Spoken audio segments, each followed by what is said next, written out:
something to the feeling of not knowing where you are, of not seeing the true colors, of not realizing what's around you.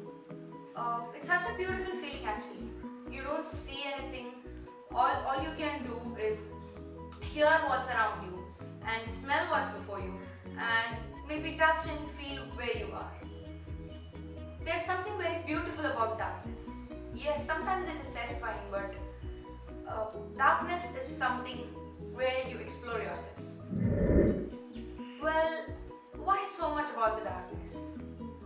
Because we all have been to a number of themed restaurants, and one such is there in Chennai in the Express Avenue Mall. It is called the Dialogue in the Dark. As the name says, yes, it's entirely dark. Dialogue in the Dark is one such place where your eyes are closed and your hearts do all the talking. I had a visit there yesterday, and I must say, it is a restaurant, yes, you would go there expecting a variety of cuisines, a variety of dishes and all, but no. That is not a place where you explore variety. That is a place where you can explore yourself. You don't get a standard menu, you just have to opt for vegetarian and non-vegetarian options, and lunch or dinner comes as a package deal. Firstly, you have to make prior reservations to get into the place. Well, you might have to be 10 or 15 minutes early. Once you're in there are people who can guide you inside the restaurant because clearly it's pitch black out there and you cannot see a thing. You know those walking sticks people used to have? You get them, and there are visually challenged people working there who guide you through the restaurant. Well, honestly, by darkness I don't mean a dim lit hallway. No, you cannot see a thing.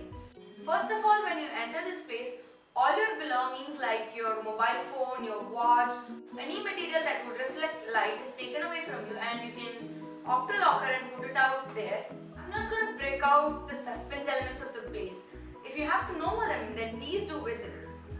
But the basic thing is this. There is a tour option where people guide you through a tour around the place, and there are some activities in there which I'm not gonna just disclose. When it comes to the restaurant itself, first, as I said, you are taken inside by a person. The person who took me was called Miss Satya. She was very polite and she was very friendly and cheerful. We are actually given tokens according to the variety of meal we choose, that is a vegetarian or a non-vegetarian. And Satya got the tokens from us, and I must say I waited for about 1.5 minutes till my dinner arrived. Yes, just that. The dinner comes in tiffin boxes. You remember those carriers you used to take when you were at school? Yes, exactly those kind of tiffin boxes.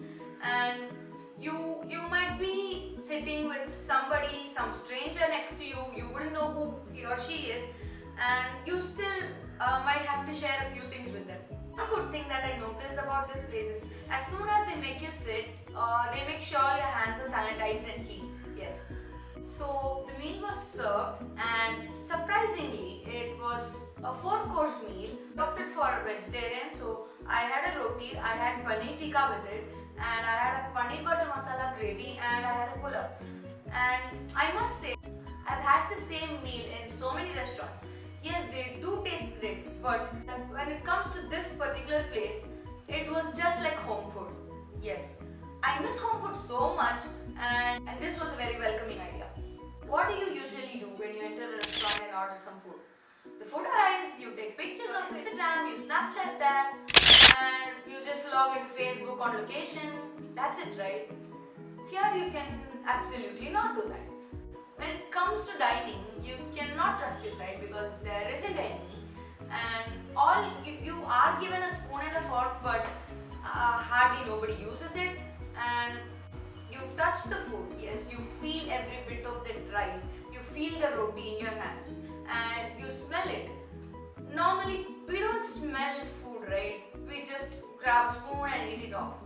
You smell food, you indulge in the contents of it, you try to experiment with it. I personally found out that my hearing was so poor and my sense of smell was good. Yes, I could identify the dishes as they came.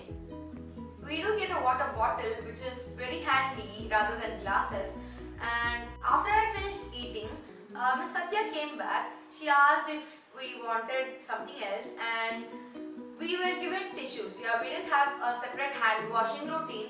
We were given dry and wet tissues to clean ourselves up, and we can get as much as we want. I was actually made to sit with a couple of other people, I don't know who. And after the people in my table finished eating, we were made to stand up, grab each other's shoulder, and there was this person called Mr. Zafir, and he walked us out of the restaurant. So this was my experience there. So normally on a typical day, I'm stuck in traffic and I'm just looking around. I find a visually challenged person. What do I do? My immediate reaction to them would be sympathy. But when I visited this place and everybody who works inside the restaurant are visually challenged, and what my reaction was, well, that was inspirational. I drew inspiration from them, I must say that. And one important thing is this restaurant has been rated one of the top 25 by the Forbes International and a must visit in your lifetime.